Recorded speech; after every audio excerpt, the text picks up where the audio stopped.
Hello ladies and gentlemen, CaptainShack here with TGN, and welcome to Heroes of the Storm character profiles.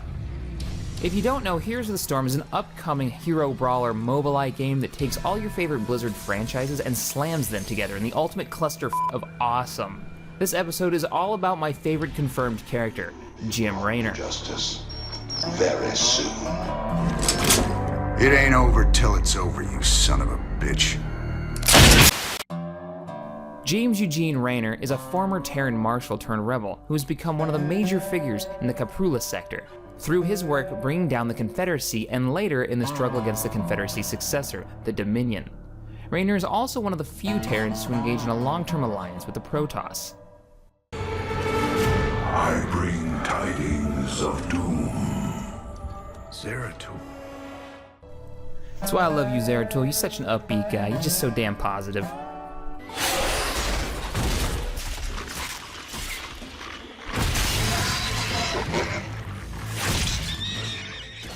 In his life, he's been a hero, an outlaw, a pirate, and a thief. Not in any particular order, and half the time all at once. Heard you boys needed some help. We came as fast as we could. He's performed heists, eluded bounty hunters, and led men into battle, and dated what some people would call the single most significant threat mankind has ever faced. When your girl's the closest thing to the devil, you better be fearless. Fate cannot be changed. The end comes. After a long string of missteps, Jim found a moral center and learned to always stand up for what he believed in. Settling down on a planet called Marsara, he became a marshal with a good reputation, married, and even had a child, a young boy named John. John was considered gifted with psychic powers by the Tarsinus Institute of Health and Research, and in 2498 requested the Raynors hand over their son.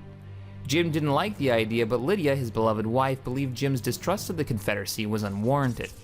Months later, they received a letter from the Institute saying John had been killed in a shuttle accident. Lydia, blaming herself, died of grief.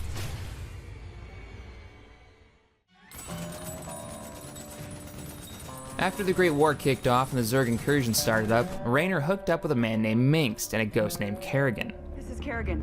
We've neutralized the Protoss, but there's a wave of Zerg advancing on this position.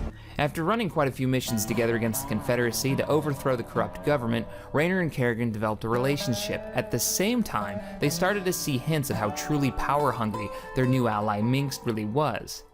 During the battle for the capital, it became clear how deprived the man truly was when he ordered the activation of psi emitters around the Confederacy's capital, leading the Zerg en masse to the planet. Kerrigan was ordered to defend a Zerg hive on the planet's surface. She went, even at the strong objection of Raynor. With Kerrigan's mission a success, the Zerg suddenly began to attack her forces. To Raynor's disbelief, Minx ordered the Sons of Korhal to withdraw, abandoning Kerrigan and her troops instead of evacuating them. Now! Commander! Jim? What the hell's going on up there?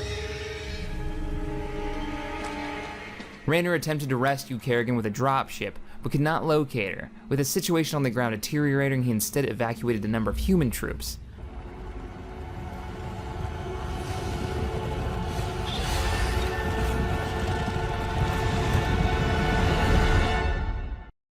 Minx's callousness led Raynor and the remnants of the Marsara colonial militia to sever their ties with the megalomaniac. Raynor was picked up by the former Confederate battlecruiser the Thunderchild on his way to Tarsonis. Raynor's Rangers, now known as Raynor's Raiders, had become a rebel movement of their own. Having escaped, Raynor did not find himself without company. He originally expected to be down to a handful of troops. Instead, virtually every member of his unit followed him, and even a few outsiders. Raynor soon found himself at the head of a small army, but an army required transport. Raynor led the raid on the Delirian shipyards, obtaining a number of transport vessels and the Hyperion. The Hyperion is a Behemoth-class battlecruiser commanded by Matt Horner, under the leadership of Jim Raynor. Much like him, this ship has a long and bloody history.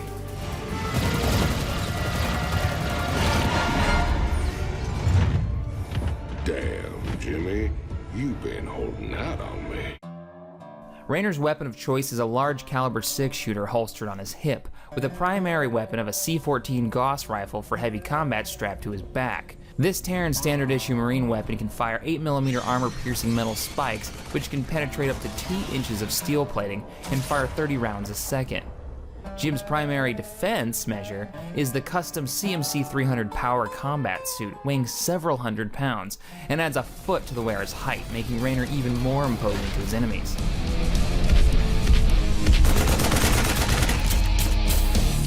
Oh, shit. Nuclear launch detected. Even with all this technology at his disposal, Jim Raynor's real strength comes from his ability to garner the trust and loyalty of his troops that follow him. He's a natural leader through charisma and determination, and has a seemingly endless amount of willpower to do what's right, no matter the cost. So how would you guys like to see the character and personality transfer over to Heroes of the Storm? Me personally, I think Raynor's early abilities should be focused on his basic combat skills like maybe his pistol and his rifle, and throw in some spider mines, and his late game abilities should be based on utilizing his leadership skills by calling in the Hyperion, seen here, or requesting backup by calling in off-map siege tank support, or Firebat bodyguard fire teams. Alright guys, well that wraps up this episode of Heroes of the Storm character profiles. Who do you think should be next? Should I go over Kerrigan, maybe Diablo? Let me know in the comments below. Hit that thumbs up button if you enjoyed the video, sub here to TGN for more gaming goodness, and as always, thanks for watching. I will see you guys next time. Let's get back to work, boys.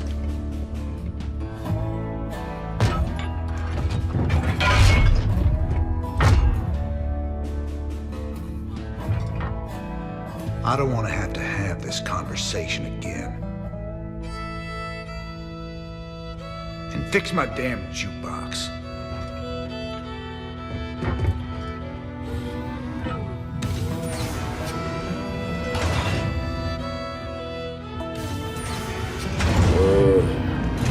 A little help here? Anybody?